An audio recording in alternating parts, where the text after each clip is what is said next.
So I'm here to introduce our next speaker, Jen Maigret, who is an associate professor of architecture at the University of Michigan's Taubman College of Architecture and Urban Planning, and a principal at PLY plus Architecture, Urbanism, and Design. So I know Jen through many studio critiques and guest lectures that we've had together in my time that I was at the University of Michigan with her, and especially in the topic that she's going to be talking about, which is water.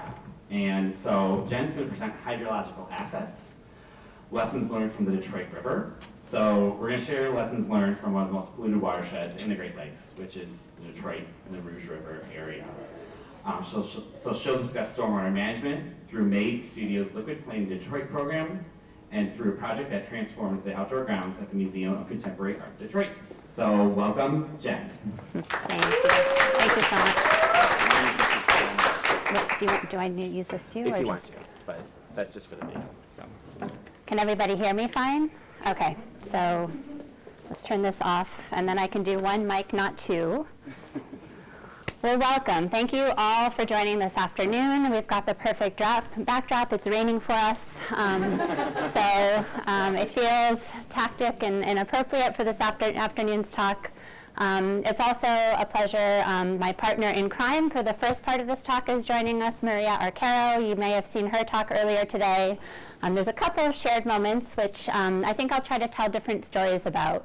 But today I'm here to share with you really, it's a little bit of an overview of my own track. I worked with Maria for many years, for 7 years, working at regional and watershed scales, specifically around urbanism and water and the intersections of those two things. And more recently, the last few years, I've been working as a principal at Ply Plus Architecture and Design.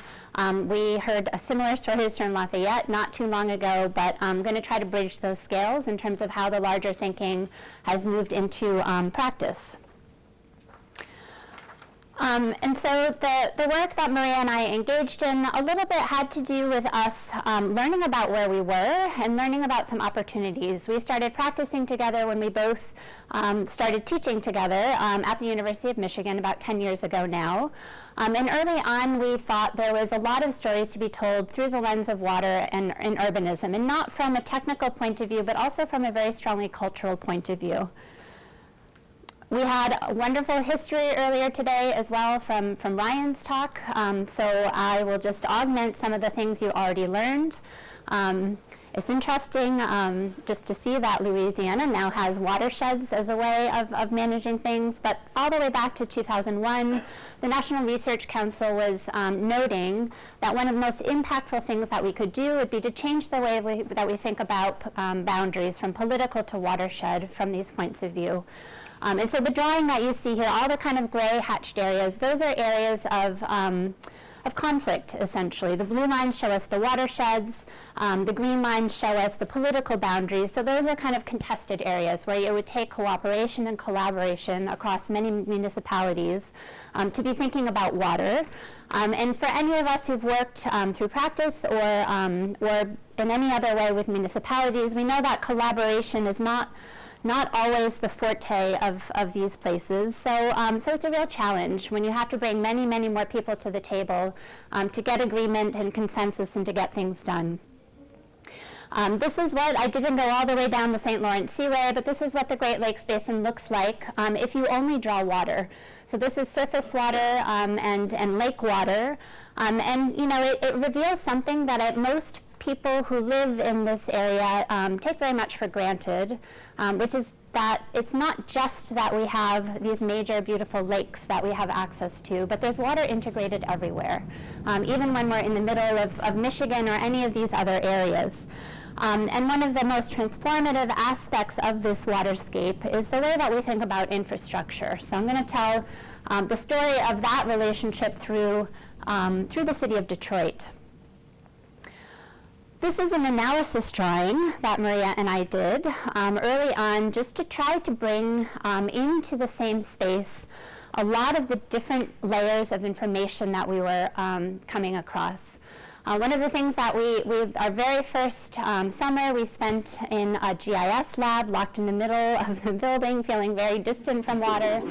And one of the very first things that we learned is that the way that information is managed even separates water from land, that the access to data about contour lines was managed by different people than bathymetry lines. And when you match these things up, nothing was matching. So this was us trying to negotiate all of these different data sources and just come to terms with what was going on. So this is about population. The orange tells us more of a regional story. The black spikes is a more urban story, tracking population. This is a section through the lakes in this area, as well as where all the river bodies are coming into the lakes. The red is important. Those are the moments where the waters are polluted through the measures that the EPA is handling. These are areas of concern and different trigger points that tell us that the waterways are polluted. And then all of this has to do with municipal jurisdiction. Who is in charge of taking care of the regulations and the policies that protect these waters?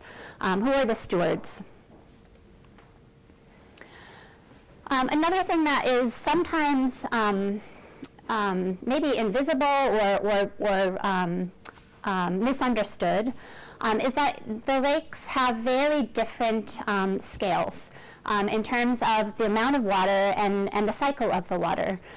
So the numbers here are telling us how long it takes, and the system is dynamic, it's fluid, the water is moving through the system. It's not stagnant, but it takes 191 years in Lake Superior for an entirely new water cycle to happen, whereas Lake Erie cycles every 3 years. And that tells us something about the depth of the lakes. Lake Erie is the smallest in terms of volume. It's also the most densely urbanized, which is why we see some of these images of the algal blooms that we saw earlier today. And all of the blue is reminding us that this is also a working waterway, all the major transportation areas.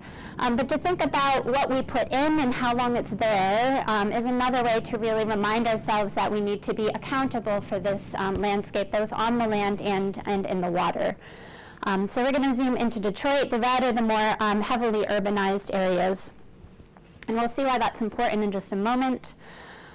So Liquid Planning Detroit was one of the early projects that launched from looking at this larger Great Lakes region as part of Maigret Studio. And the next kind of jump in scale was to think about Detroit more specifically and what was going on there.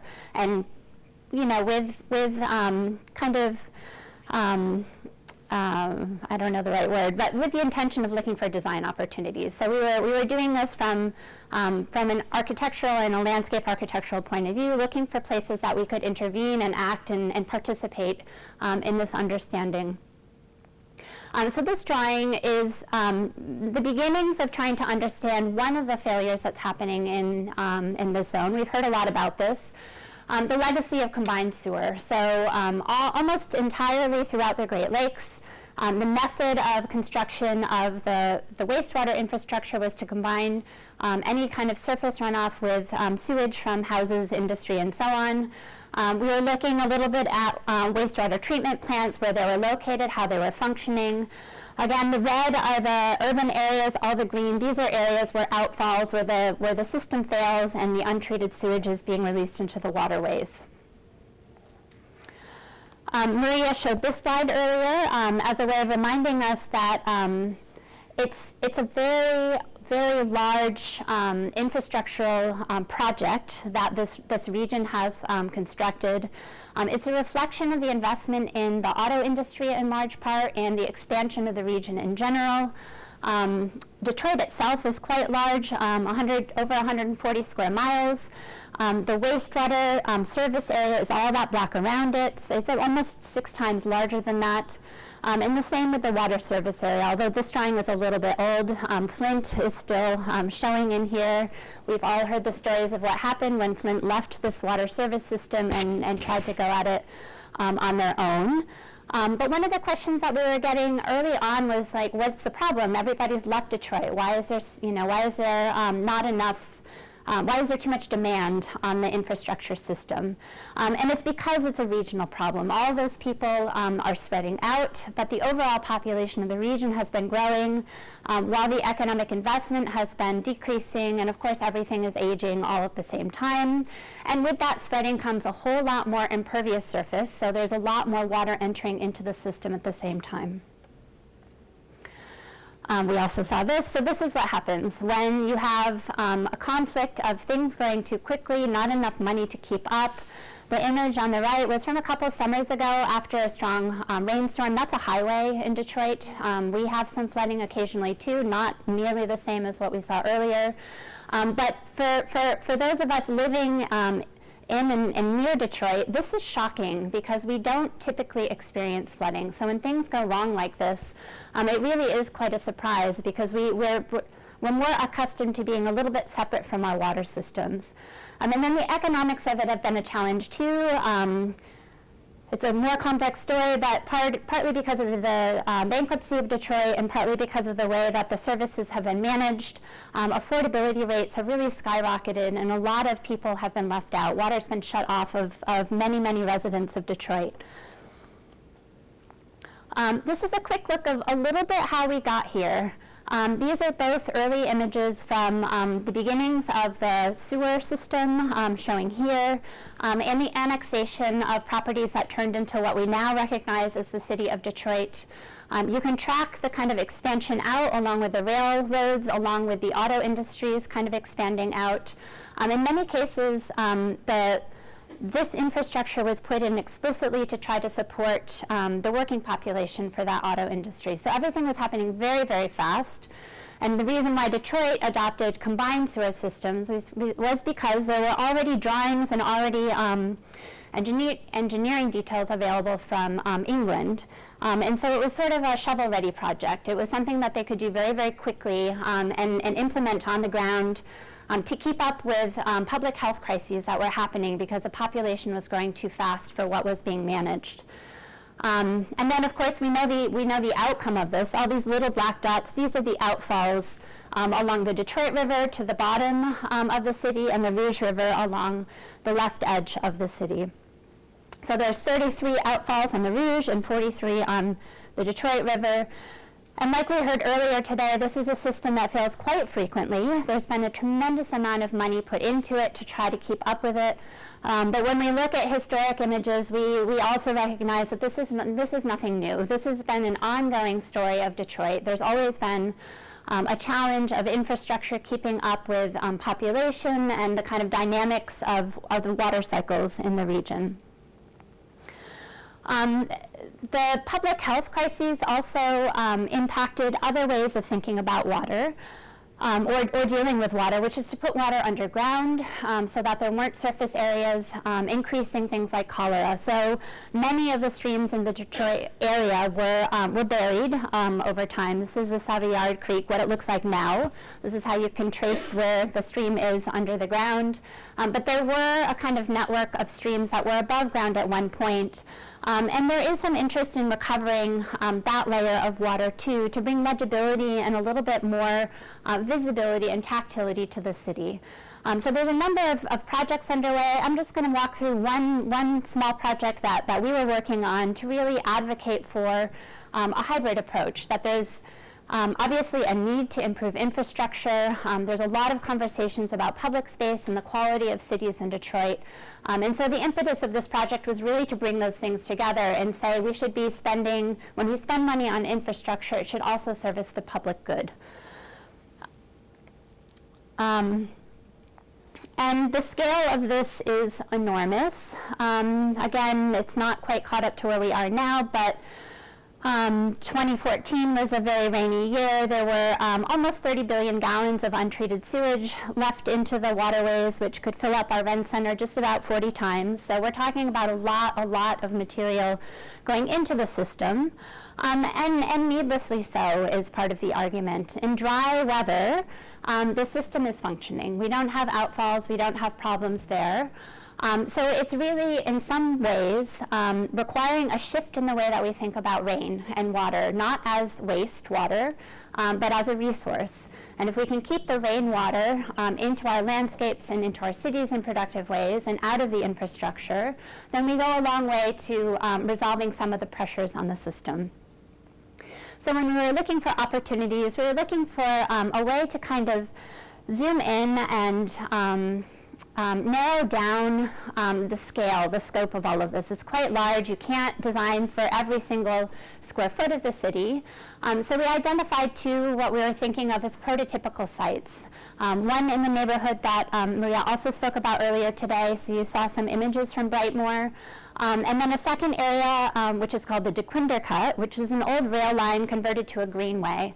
And so we have a pretty good legacy of the railways associated with the auto industry now being rethought and reconsidered.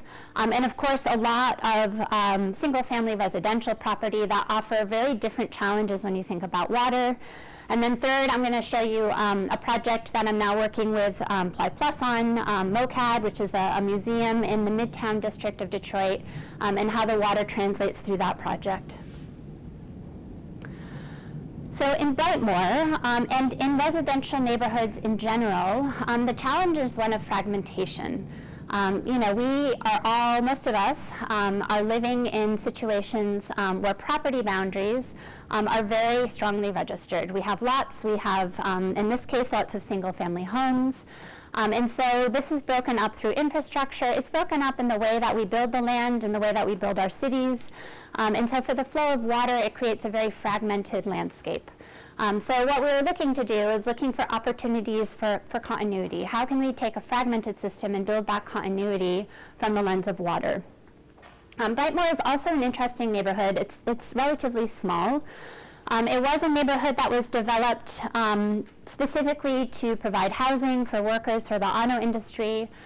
So in its heyday, it was fully developed, and it was developed with very small, modest houses that a developer could build in a day. So one house a day throughout the entire neighborhood to kind of keep up with the rate of demand. Whoops. Okay. So we were looking at some work that other colleagues, Margie Dewar was doing at the time at the University of Michigan, where she was really tracking down ownership information related to vacancy. So just because a property is vacant doesn't mean it doesn't have complex legacies of ownership. And that is a real challenge for when you're trying to think about bringing vacant properties back together again, as well as looking at the history, the land use history of this zone. And importantly, looking at very simple things like water topography. Where are the high points and where are the low points in Brightmoor? So the center image, the water topography image, is basically a DEM image. It shows us the darker areas are lower areas, the brighter areas are high in terms of contour. And what it reveals, very differently from if you look at this land use image here, the yellow is housing, the red is commercial, is that there was a stream right here, right through the middle of Brightmoor. And sure enough, if you go to older maps, there's not such great documentation of where all the streams were. There is some evidence of the waterway in that part of the neighborhood. This is also a part of Detroit that is suffering from the backups. This is a part of Detroit where not only are there outfalls going into the Rouge River, this is the Rouge here, but the outfalls are signaling that the pipes are full. There's too much to fit in the pipes. So the other thing that happens is that those pipes back up into the house and flood basements, which is, I see some cringing, it's pretty terrible. And these people suffer from that problem. But they also suffer from a lot of vacancy, and there were conversations happening about how can we be strategic about redensifying. Should we equally redensify, or can we have conversations about how to best use all of this land that we have? So this was speculative work. We didn't have a client, but we were doing things like diagramming how local infrastructures could be integrated at the scale of a house. But more importantly, sort of advocating by bringing this layer of water into the kinds of planning documents or planning drawings that we might be looking at, that there could be a real opportunity for a common space to reclaim that water space, that wet space, let it be wet, and let it be a servicing space for the neighborhood. So if you're redensify high and allow those properties to have less of the infrastructure problems and to contribute stormwater towards that wetter zone. And so the intention behind this part of the project was was somewhat representational. Can't we just make, can we make visible the things that are not so evident? It's not so easy to see what's going wrong with the system, and then just draw them in a slightly different way to make it easier for us to see opportunities moving forward. The drawing on the top is not from the Brightmoor project, but we were doing some work with some other community groups in other neighborhoods, also trying to brainstorm and give representational value to ideas about reclaiming vacant property. And so the images on the bottom are two sites that are part of a green infrastructure project being run in the city.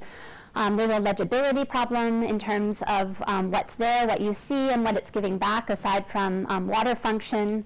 It's not really giving much back aesthetically to the neighborhood or in terms of public space. And so the drawing up top is, in a way, a collage of ideas that came out of lots of community conversations with a neighborhood a bit to the west of here called Hope Village, where we were trying to find really inexpensive ways to make visible that there are shifts that are happening, that landscape plays a role, and that all of this are opportunities at hand that can really transform the spaces that we all share. So I'm going to go to the dequinder cut. So that was a kind of prototypical strategy, ways of beginning to work on residential properties and their relationship to water. This is different. This is, and as I mentioned, an old rail line.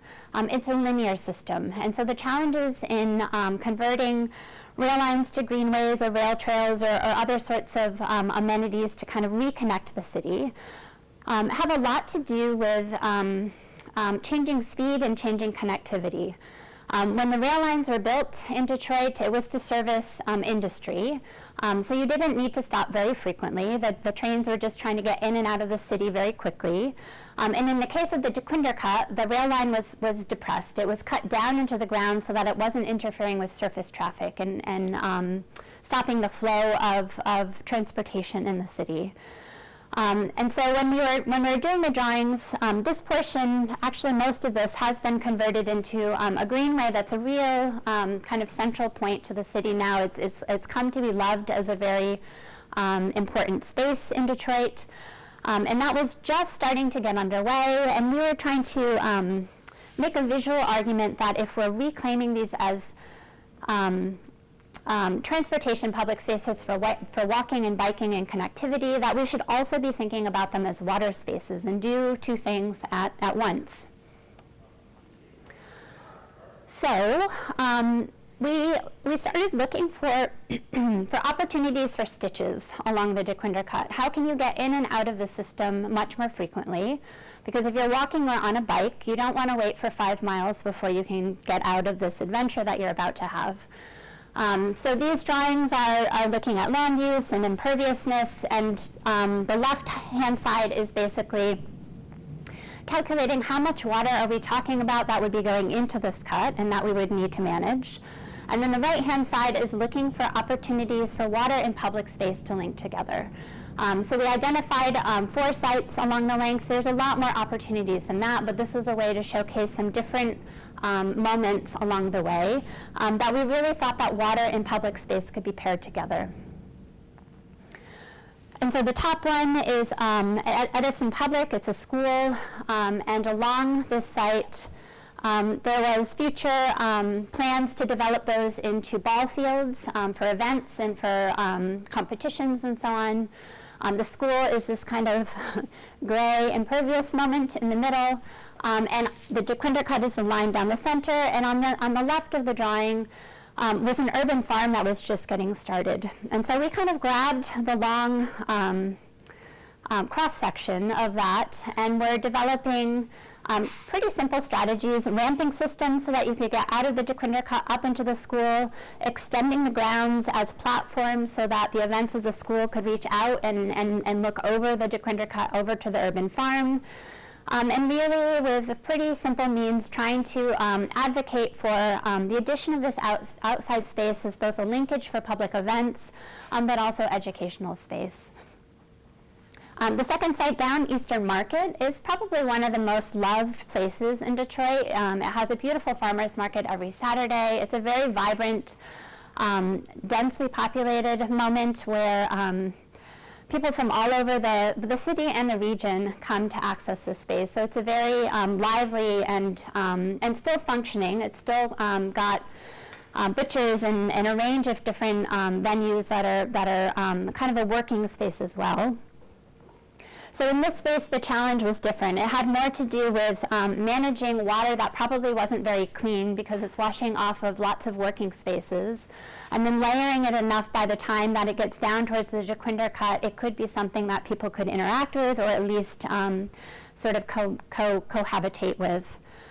And then 3 is maybe one of the more famous projects in Detroit. If you're an architect and you come to Detroit, you love to go to Lafayette Park to see this project that was done in collaboration with Mies van der Rohe, Hilbersheimer, and Caldwell. So a moment where architect and planners and landscape architects were coming together to kind of envision a way of life in a city. And so just on the edge of Lafayette Park, where it has all the townhouses and the towers, is the Dequinder Cut. And so here again, pretty simple moments of linkage of very generous ramps so that everyone could access. It could also be wide enough to function for bike lanes and things like that. And then here we were offering a little, I guess, nod to the Lafayette Towers, and suggesting that we move up for a moment and have a little water tower with the legacy of some of the older industrial history of Detroit, but to get people up high enough that you could actually look back and see the river. The Detroit River is just down here. And this is hinting at something that we've heard a lot today, this desire that visibility and vision is a very strong reminder of something that we probably aspire to have this river that serves us culturally, socially, recreationally. At the moment, the Detroit River is a very polluted river. It's failing 11 of the 14 different measures of areas of concern. So there's a lot of work to be done to kind of steward it and help clean it up so that it could serve all of those desires. And perhaps looking at and seeing and being reminded of this asset that we have right at the edge of the city would be a way to contribute to that. And then lastly, this site has been redeveloped since we've done these drawings. Interestingly, the Globe building, which was a historic kind of warehouse building, has now been converted into Department of Natural Resources Outdoor Adventure Center, a water center and nature center, which is a great place to have it right there on the river. There's still a lot of work to be done around that area, though. And so even though we didn't know what the future entirely of the site was, that was a site where we were just trying to build an imagination for many different kinds of landscapes. That water landscapes could be about recreation, but they could also be about stormwater or relaxation or exploration. And so just trying to build a richer collection of images, of aesthetics, of experiences along the river to manage many, many different ways to interact. For each of these sites, we learned how to crunch our numbers and figure out how much water was coming in and kind of draw a little mini watershed for these moments. So some of this is the metrics of various year storms and how where the water would go. We also were doing these little drawings that you see on the top, just to pretty simple collages, just to kind of build more of an imagination for what simple additions to ground. Thinking about ground as a more diverse collection of surfaces and materials, and what that could provide for both water and people. And some of this, as I mentioned, has come to be. The Dequinder Cut down here is a kind of walking, biking lane. It is now used, a lot of people use it. This is the Eastern Market one to get there.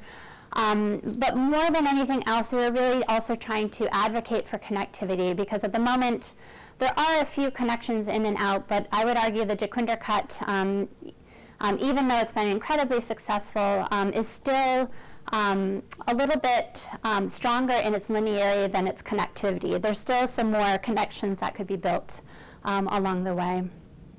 And then down to the river again, the site adjacent to the river, using similar strategies. You've already heard about strategies like this before: floating pools, things that get you close to the water but not in the water until the water is swimmable, things of that sort. And so lastly, I will touch on MOCAD. So MOCAD is the Museum of Contemporary Art Detroit. It's a really fun and amazing museum, something that we are so excited and feel very fortunate to be working with and thinking about. This is the downtown area. I'm showing a historic image that shows a couple of the historic streams. Even though it's not kind of touching one of the streams, it's very close to this little stream that's emerging on the right hand of this image. This is Bloody Run Creek, which is one of the streams that's been given a lot of attention for daylighting. So there's already a lot of work happening in that corridor, thinking about how we can bring things back up to the surface and sort of celebrate that. We are sharing a very similar spirit in the MOCAD site, even though we don't have an urban creek to daylight. We're really thinking about water as a contributor to civic space and public space and spaces of art education. So this is what MOCAD looks like. It's on Woodward Avenue, one of the main radial arteries of the city of Detroit. It's in the district that we call Midtown. So this is one of those small districts that is getting quite a lot of development funding. We can see the new Q line moving right along the edge here. So this is that little streetcar that links the downtown to Midtown, just north of Midtown. This is the museum right here.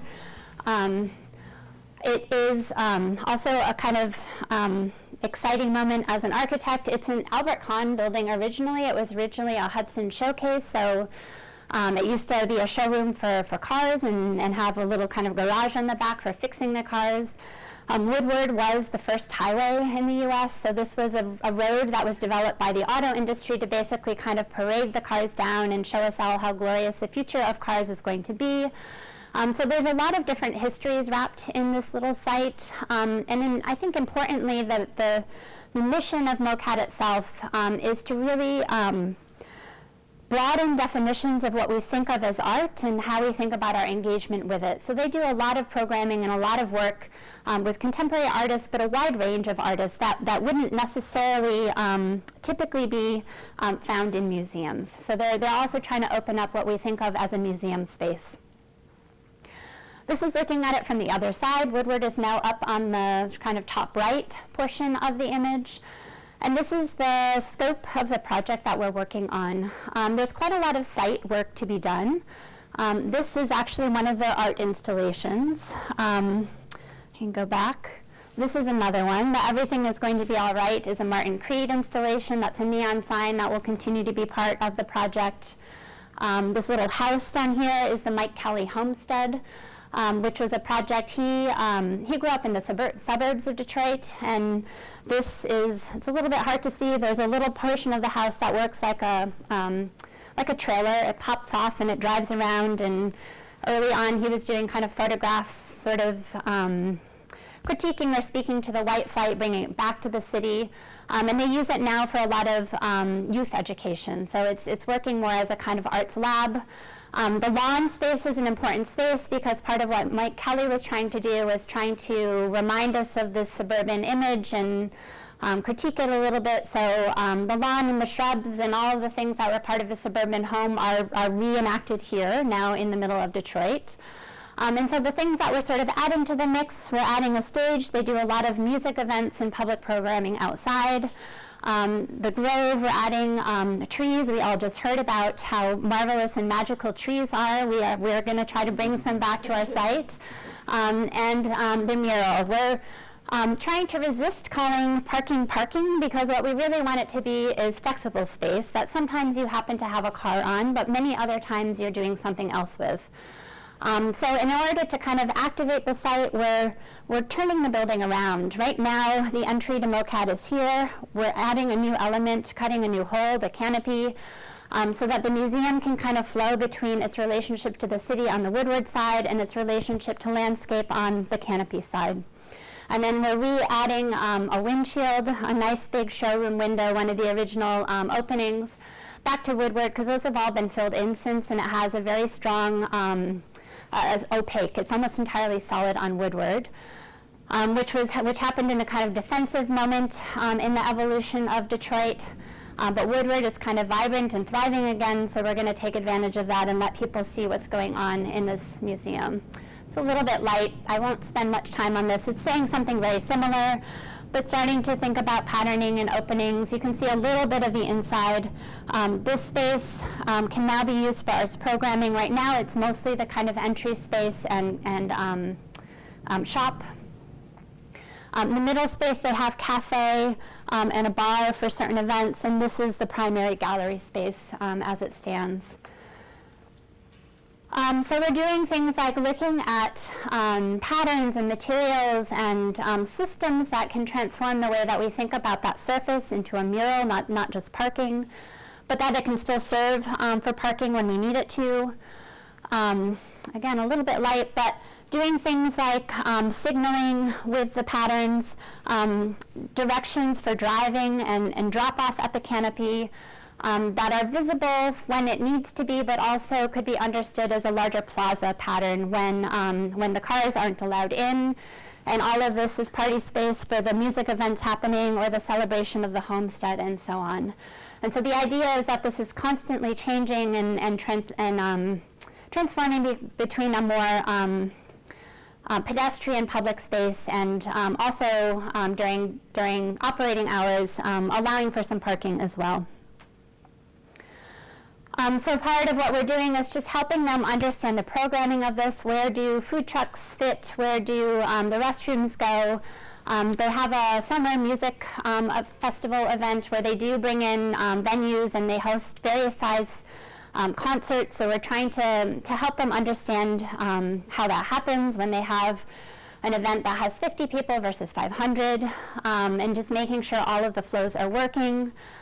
They do a lot of movie nights, so one of the things we're doing is just kind of simplifying some of the materials here so that the movies on the projection back in the plaza can be an easier relationship, a little bit of the canopy. This is all still in SD, so things are changing quickly. And an image to end on we haven't rendered our beautiful pattern, so this is something that we're behind on, but anyway, the surface is now going to be coming into there. And really, I think one of the other important things to note about this project and the partnership with it, and I haven't talked enough about stormwater, are all the other places where stormwater shows. So this is being designed to handle a 100-year storm. Some of it is happening in these kind of planters, which is reactivating the Garfield side, that's the name of the street right here, which no longer needs to be the entry, so it can now take on a more restful or a kind of slower pace in relationship to the building. The parking area, all of those pavers, is a way to also produce porosity and some porousness there, but it will also have a tank underneath the parking that can handle the water from the roof of this relatively large building. So we've got 3 or 4 different strategies kind of layered throughout. The city of Detroit has implemented a stormwater tax probably 8 years ago now or so, 5 or 8 years ago. And so one of the things that is happening as an outcome of this, besides a lot of complaints, are a lot of people really trying to take seriously how to decrease imperviousness, which is the point of the tax. And from MoCAT's point of view, one of their very first conversations with us was that they directly and immediately saw a relationship between the money that they can save on paying for somebody else to handle the stormwater and the money that they can spend on arts programming. Why would we want to spend our money on a stormwater tax when we can handle the water on site and use that money to do better arts programming? And it also is part of some of these drawings and a lot of the work that we're doing. All of this work is going to be done through philanthropic donations. So there's a lot of meetings and a lot of conversations with community members and donors about making these kinds of things visible and bringing the kind of legibility that the money that people are donating isn't, there are a couple of moments that won't be as visible, but a lot of it is really trying to make this visible. And, you know, in spaces like this, improve the quality of the experience of that space while we're also improving the way that water functions. So in most of the cases, it's the same with the pavement. It's handling and helping with the water, but it's also transforming parking from parking into public space. And so in a lot of different ways, that legibility is also helping with the fundraising and with the collectivity that's building around this project and the kind of enthusiasm for what that could mean in a city that is trying to come to terms with this very strong legacy and all the momentum from it, but trying to project a very positive and optimistic outlook moving forward. And so this has been a kind of exciting moment and an unusual one in a way where the client comes to you asking for some help thinking about these things because they were somewhat aware that we'd been thinking about water before. But recognizes immediately that this, even in a place like Detroit, this is a site that doesn't flood or doesn't have these kind of visible problems. We're already educated enough to recognize this as an opportunity. So thank you all for joining us post-lunch. I'm happy to take questions. Yes? I'm not familiar with the stormwater tax significance, but were you able to demonstrate, a reasonable return on investment in green infrastructure going against the stormwater tax? So the question is about basically payback period. Right now, the bill for MOCAD is approximately $400 a month for their stormwater tax.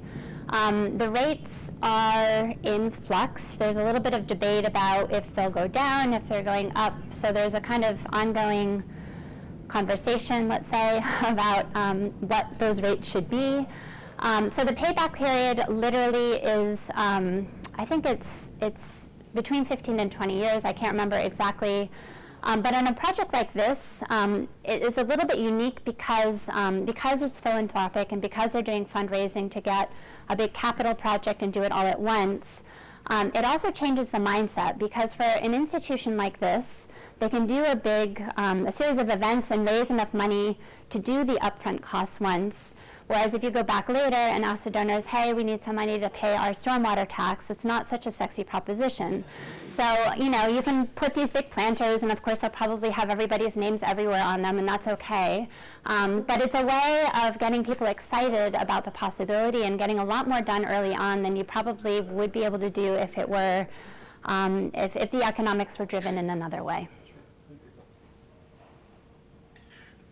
Yes? I just want to recognize and congratulate you guys on recognizing stormwater as a resource. I think that's the shift that needs to take place in our communities and in our culture, that it's not, it's not sewage. Yeah, it's not. It can actually be used not only to beautify, but to be recycled and reused as a resource. So thank you for that. Oh, thank you. And that's actually, I don't actually know enough about the Illinois code. One of the battles we have in Michigan, the recycling part of this, is that our code is quite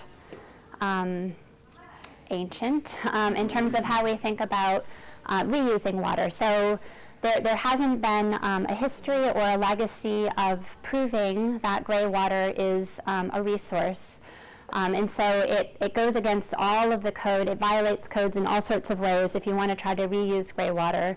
So that's something that really has to be advocated for and worked on so that the code can kind of catch up and at a minimum be using it more directly to feed into landscape and things like that. But right now in our state, that's something that prevents those things from happening more than advocates for it. Even for irrigation? Yeah. Yeah, there's just very set rules about where water should go. And it's not that people don't understand that it could happen. It's just not in the structure of the way that the plumbing code works. And so, you're negotiating with the building code official, or you have to go through. There's not even a real clear path for exceptions the way there would be for a zoning ordinance exception or something. So there are some model projects that are working on measurements and kind of proving that the water's clean enough and isn't a public hazard and all of these things that I think will help influence that shift, but it's been slow so far. You almost have to be a mini water treatment plant Yeah. in order to reuse it in irrigation or any other resource.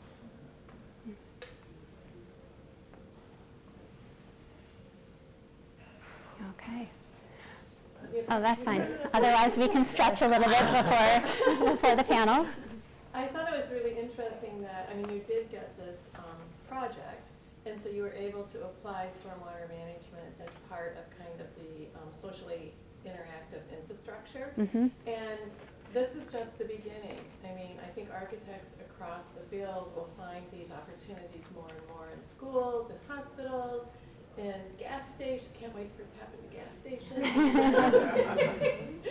And I think it's really important that these projects are publicized and they're actually, awarded. Is this one of the ones that was awarded yet? Not yet, but we are working hard. No, this is early on. We haven't even submitted our schematic design package yet, so this is early on in the process. And I think that it's interesting because you are an environmental engineer or a hydrologic engineer? I'm neither engineer. Okay. You're talking to me? Yes. No, I'm not an engineer. I'm a chief operations officer for stormwater management company. So what I'm finding is some partnerships between environmental engineers or hydrologic engineers are helping to activate these type of projects, working with their public MMSD and what we have here in Chicago. They'll give small grants, like $5,000 per school, and that's enough for the school to get incentive to then build these in. And those, if there's enough momentum of that going, it will then eventually come into policy and street planning and all of that, I think. That sounds But it's exciting. funny, Let's do it. In architecture school, who thought we have to change codes and planning? And yes, we do, because everything needs to be rethought. Yeah, So it's true. have at it. That's true. Okay. For me, it's a comment. I sit not very far from Jen in the office. The same large chat, and it's fascinating to see the narrative, the story, because I see the drawings here and there, and then sometimes there is a conversation. But it's just fascinating. I think one of the things that is more intriguing to me is that the project is full of meaning. Even in the way in which these new landscapes that you are introducing that are really changing a lot. It's just the opposite to the suburban landscape, right? That wants to be kept like all the time, looking the same. Yeah. Minor changes. Yeah, and all of a sudden what you are doing is seeding something that is going to be an incredible story to see, to engage with, and the way that you are in a way extending the journey to get into the building, because some people are going to drive, but a lot of the traffic that the museum is going to get is now From Woodward. Yeah. So then all of a sudden it's this literally long journey. You have to embrace the entire building and then get it. I think, there is something incredibly beautiful because this is going to be changing all year long. In winter it's going to be a very different set of colors and heights and that you will have in the spring. So and then the way in which you can position this with the exhibition that is going on and how you were talking about the suburban lawn, I don't know, I think there is something fascinating even in the exercise of naming themes in a way in which, you are pushing us to think differently. The parking is not a parking anymore, now it's a mural. And then you want to be part of, right, how you are constructing that. So I think, I don't know, the project is absolutely magical in not only what it's doing technically, it's actually, the imagination that is seeding. It's really fantastic to see. Yeah, I mean that's a compliment for our partners too. The folks that are running this museum are amazing, and one of the things that they really were advocating for right from the beginning was to find a way, that any kind of design intervention that happened was augmenting what was already there. They didn't want to wipe the slate clean and sort of lose. They like the grittiness, they like the history, it's part of their story, it's part of their vision. So it was a really wonderful pairing with the way to think about landscape and to build that narrative, try to extend that out. So it's a good partnership and we're lucky for that. Yeah. Is there any opportunity to handle some of the tributary area around this site? Like I noticed there's a bunch of other surface parking or street runoff, anything like that. So at the moment, maybe this is the easiest one to see. At the moment, things are a little bit fragmented because of the way things have been graded. This is soon to be housing, we think. It's been a stalled development project, but it's probably going to be multifamily housing in the next 5-ish years. Of course, the road is sloping away. This site is possible. One of the big donors for this project happens to be a developer. So he's been in negotiation with the developers who own that parking lot to think about if there is a way for that to be part of the MoCAD campus and have a future. From what I hear, I don't know, the negotiations are tense at the moment. I don't know the backstory, but there's apparently a backstory. So we'll see. But it would be, this would be the kind of key piece. Right now we're handling all the water that's basically in this kind of blue dotted area, and the roof, and the roof from the Homestead as well. It's not showing, we're thickening this little green dotted line. We're thickening some stormwater through here to handle the water from the lawn without losing the symbolism of that. So there's a little bit more subtlety that's developing now that we're getting deeper into the calculations. Yeah, great.